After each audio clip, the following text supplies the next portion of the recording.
ಎಲ್ರಿಗೂ ನಮಸ್ಕಾರ. Welcome to my channel. ನಾನಿವತ್ತು ಫೋರ್ಕ್ ಗ್ರೇವಿ ಮಾಡ್ತಾಯಿದ್ದೀನಿ. ಇದು ತುಂಬ ಸಿಂಪಲ್ಲಾಗಿ ಮಾಡ್ಬೋದು. ಆ್ಯಂಡ್ ಚಪಾತಿ, ದೋಸೆ ಜೊತೆ ಮತ್ತು ರೈಸ್ ಜೊತೆನೂ ತಿನ್ನೋಕ್ಕೆ ತುಂಬ ಚೆನ್ನಾಗಿರುತ್ತೆ. ಯಾವಾಗಲೂ ಫುಲ್ಲು ಗಟ್ಟಿಗೆ ಮಾಡ್ಕೊಳೋದಕ್ಕಿಂತ ಈ ಥರ ಗ್ರೇವಿ ಮಾಡೋದು ತುಂಬಾ ಚೆನ್ನಾಗಿರುತ್ತೆ.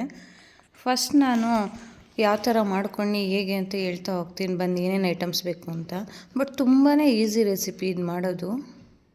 ನಾನು 1 kg ಆಗೋಷ್ಟು ಹಂದಿ ಮಟನ್ನ 2 ವಿಜಿಲು ಮೊದಲೇ ಕೂಗಿಸಿ ಬೇಯಿಸಿಟ್ಕೊಂಡಿದ್ದೀನಿ. ಬೇಯಿಸೋಕ್ಕೆ ಇದಕ್ಕೆ ಸ್ವಲ್ಪ ನೀರು, ಸ್ವಲ್ಪ ಉಪ್ಪು ಮತ್ತು ಖಾರ ಹಾಕಿದ್ದೀನಿ. ನೆಕ್ಸ್ಟು ಫ್ರೈ ಮಾಡೋವಾಗ ಆ್ಯಡ್ ಮಾಡ್ಕೊಬೋದು. ಆ್ಯಂಡ್ ಇಲ್ಲಿ ನಾನು ಒಂದು ಬಾಣಲಿಗೆ ತೊಗೊಂಡು ಅದಕ್ಕೆ 2 ಸ್ಪೂನ್ ಆಗೋಷ್ಟು ಎಣ್ಣೆ ಹಾಕ್ಕೊಂಡು ಸಣ್ಣದಾಗೆ ಕಟ್ ಮಾಡಿ ಇಟ್ಕೊಂಡಿದ್ದಂಥ ಈರುಳ್ಳಿ ಹಾಕ್ಕೊಂಡು ಫ್ರೈ ಮಾಡ್ಕೊತೀನಿ. ಟೊಮೆಟೊ ಏನು ಬೇಕಾಗಲ್ಲ ಈ ಗ್ರೇವಿಗೆ, ಈರುಳ್ಳಿಲೇ ಚೆನ್ನಾಗಿರುತ್ತೆ. ಸ್ವಲ್ಪ ನಾವು ಮೊದಲೇ ಬೇಯಿಸ್ಕೊತೀರಲ್ವ ಫೋರ್ಕ್ನ, ಅದು ಆಗ ಒಂದು ಸ್ವಲ್ಪ ಉಪ್ಪು ನೋಡ್ಕೊಂಡು ಹಾಕ್ಕೊಳ್ಳಿ. ಯಾಕಂದರೆ ಸ್ವಲ್ಪ ಉಪ್ಪಿನಂಶ ಇದರಲ್ಲಿ ಇರೋದ್ರಿಂದ ಜಾಸ್ತಿ ಉಪ್ಪಾಗ್ಬಿಡುತ್ತೆ. ಫೋರ್ಕ್ ಯಾವತ್ತೇ ಮಾಡೋವಾಗ ಸ್ವಲ್ಪ ಉಪ್ಪು ಕಮ್ಮಿನೇ ಹಾಕ್ಕೊಳ್ಳಿ. ನಾನು ಎಷ್ಟು ಬೇಕೋ ಅಷ್ಟು ಉಪ್ಪನ್ನ ಆಗಲೇ ಹಾಕ್ಬಿಟ್ಟಿದ್ದೀನಿ ಬೇಯಿಸೋಕ್ಕೆ. ಸೊ ಇವಾಗೇನು ಆ್ಯಡ್ ಮಾಡ್ಕೊತಿಲ್ಲ. ಏನಾದರೂ ಸ್ವಲ್ಪ ಶಾರ್ಟೇಜ್ ಆದರೆ ನೋಡ್ಕೊಂಡು ಆಮೇಲೆ ಹಾಕ್ಕೊಂಡ್ರೆ ಆಗುತ್ತೆ. ಈರುಳ್ಳಿ ನೋಡಿ ಈ ಥರ ಸ್ವಲ್ಪ ಫ್ರೈ ಮಾಡ್ಕೊಂಡಿದ್ದಾದಮೇಲೆ ನಾನು ಹಸಿಮೆಣ್ಸಿನ್ಕಾಯಿನ ಉದ್ದುದಾಗಿ ಕಟ್ ಮಾಡಿ ಇಟ್ಕೊಂಡಿದ್ದೀನಿ. ಅದನ್ನು ಹಾಕ್ಕೊಂಡು ಫ್ರೈ ಮಾಡ್ಕೊತಾ ಇದ್ದೀನಿ. ನಾನು ಸ್ವಲ್ಪ ಖಾರ ಜಾಸ್ತಿ ತಿನ್ನೋದ್ರಿಂದ ಸ್ವಲ್ಪ ಜಾಸ್ತಿನೇ ಹಾಕ್ಕೊತಾ ಇದ್ದೀನಿ ಹಸಿಮೆಣ್ಸಿನ್ಕಾಯಿ. ನೆಕ್ಸ್ಟು ಚಿಲ್ಲಿ ಪೌಡ್ರು ಹಾಕ್ಕೊತೀನಿ, ಸ್ವಲ್ಪ ಸ್ಪೈಸಿಯಾಗಿರಲಿ ಅಂದ್ಬಿಟ್ಟು. ನೀವು ಖಾರ ನೋಡ್ಕೊಂಡು ಎಷ್ಟು ಬೇಕೋ, ನೀವು ಎಷ್ಟು ತಿಂತೀರೋ ಅಷ್ಟು ನೋಡ್ಕೊಂಡು ಆ್ಯಡ್ ಮಾಡ್ಕೊಳ್ಳಿ.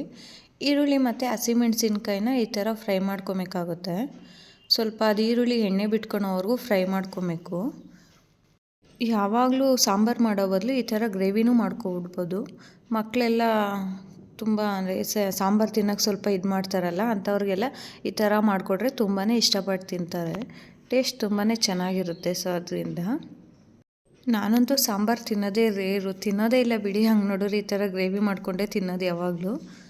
ನೋಡಿ ಇಲ್ಲಿ ಈರುಳ್ಳಿ ಮತ್ತು ಹಸಿಮೆಣ್ಸಿನ್ಕಾಯಿ ಹಾಕ್ಕೊಂಡು ಒಂದು ಸ್ವಲ್ಪ ಫ್ರೈ ಮಾಡ್ಕೊಂಡಿದ್ದಾದಮೇಲೆ ಇದು ಸ್ವಲ್ಪ ಎಣ್ಣೆ ಬಿಡ್ತಿದೆ. ಸೊ ನಾನೀಗ ಶುಂಠಿ ಬೆಳ್ಳುಳ್ಳಿ ಪೇಸ್ಟ್ ಹಾಕ್ಕೊಂಡು ಫ್ರೈ ಮಾಡ್ಕೊತೀನಿ. 1 ಟೇಬಲ್ ಸ್ಪೂನ್ ಆಗೋಷ್ಟು ಶುಂಠಿ ಬೆಳ್ಳುಳ್ಳಿ ಪೇಸ್ಟ್ ಹಾಕಿದ್ದೀನಿ. ಶುಂಠಿ ಬೆಳ್ಳುಳ್ಳಿ ಪೇಸ್ಟ್ ಅದು ಹಸಿ ಸ್ಮೆಲ್ ಹೋಗೋವರೆಗೂ ಫ್ರೈ ಮಾಡ್ಕೊಬೇಕಾಗುತ್ತೆ. ಸ್ವಲ್ಪ ಅದು ಸ್ಮೆಲ್ ಹೋದ್ಮೇಲೆ ನಾವು ಬೇಯಿಸಿಟ್ಕೊಂಡಿದ್ದಂಥ ಮಟನ್ನ ಆ್ಯಡ್ ಮಾಡ್ಕೊಬೋದು. ಸ್ವಲ್ಪ ಹೊತ್ತು ನಾನು ಫ್ರೈ ಮಾಡ್ಕೊಂಡಿದ್ದೀನಿ. ನೋಡಿ ಇವಾಗ ನಾನು ಬೇಯಿಸಿಟ್ಕೊಂಡಿದ್ದಂಥ ಹಂದಿ ಮಟನ್ನ ಹಾಕ್ಕೊತಾ ಇದ್ದೀನಿ. ಇದು ಫೋರ್ಕು ಮೊದಲೇ ಅದಕ್ಕೆ ಅಂದರೆ ಬೇಯಿಸೋಕ್ಕೆ ನೀರು ಹಾಕ್ಕೊಂಡಿದ್ನಲ್ಲ ಆ ಕುಕ್ಕರಲ್ಲಿ, ಅದೇ ನೀರನ್ನೇ ಇಲ್ಲಿ ಯೂಸ್ ಮಾಡ್ತಾಯಿದ್ದೀನಿ ನಾನು. ಸೊ ಇವಾಗ ನಾನು ಗರಂ ಮಸಾಲ ಮತ್ತು ಮಟನ್ ಮಸಾಲ ಹಾಕ್ಕೊತಾ ಇದ್ದೀನಿ. ಆ್ಯಂಡ್ ಸ್ವಲ್ಪ ಧನಿಯಾ ಪುಡಿನೂ ಹಾಕ್ಕೊತಾ ಇದ್ದೀನಿ. ಸ್ವಲ್ಪ ನಾನಿಲ್ಲಿ ಇವತ್ತು ಮಟನ್ ಮಸಾಲ ಸ್ವಲ್ಪ ಜಾಸ್ತಿ ಯೂಸ್ ಮಾಡಿರೋದ್ರಿಂದ ಧನಿಯಾ ಪುಡಿನ ಸ್ವಲ್ಪನೇ ಯೂಸ್ ಮಾಡ್ತಾಯಿದ್ದೀನಿ. ಆ್ಯಂಡು ಸ್ವಲ್ಪ ಖಾರಕ್ಕೆ ಚಿಲ್ಲಿ ಪೌಡರ್ ಹಾಕ್ಕೊತಾ ಇದ್ದೀನಿ. ಚಿಲ್ಲಿ ಪೌಡ್ರು, ಧನಿಯಾ ಪುಡಿ, ಗರಂ ಮಸಾಲ ಆ್ಯಂಡ್ ಮಟನ್ ಮಸಾಲ ಇಷ್ಟು 3 ಇವು ಹಾಕ್ಬೇಕು ಐಟಮ್ಸು. 4 ಐಟಮ್ಸ್ನ ಹಾಕ್ಬಿಟ್ಟು ನೀಟಾಗಿ ಮಿಕ್ಸ್ ಮಾಡಿಬಿಟ್ಟು ಸ್ವಲ್ಪ ಹೊತ್ತು ಬೇಯಿಸ್ಕೊಬೇಕಾಗುತ್ತೆ. ತುಂಬ ಹೊತ್ತು ಏನು ಬೇಯಿಸೋದು ಬೇಕಾಗಲ್ಲ. ಈ ಮಸಾಲ ಐಟಮ್ಸ್ ಎಲ್ಲ ಹಾಕ್ಕೊಂಡು ನೀಟಾಗಿ ಮಿಕ್ಸ್ ಮಾಡಿಬಿಟ್ಟು ಚೆನ್ನಾಗಿ ಬೇಯಿಸ್ಕೊಬೇಕಾಗುತ್ತೆ. ತುಂಬ ಹೊತ್ತೇನು ಬೇಯಿಸೋದು ಬೇಕಾಗಲ್ಲ. ಆಗಲೇ ನಾನು 2 ವಿಜಿಲ್ ಕೂಗಿಸ್ಕೊಂಡಾಗಿ ಇದು ಆಲ್ಮೋಸ್ಟ್ ಬೆಂದಿದೆ. ಸೊ ಆದ್ದರಿಂದ ನೋಡ್ಕೊಂಡು ಎಷ್ಟು ವಿಜಿಲ್ ಅಂತ ಕೂಗಿಸ್ಕೊಳ್ಳಿ. ಕೆಲವೊಂದು ಒಂದು ಸ್ವಲ್ಪ ಬಲ್ತಿರುತ್ತಲ್ವ, ಅದಕ್ಕೆಲ್ಲ 2 ವಿಜಿಲ್ ಅಂದರೆ ಬೇಯೋದಿಲ್ಲ.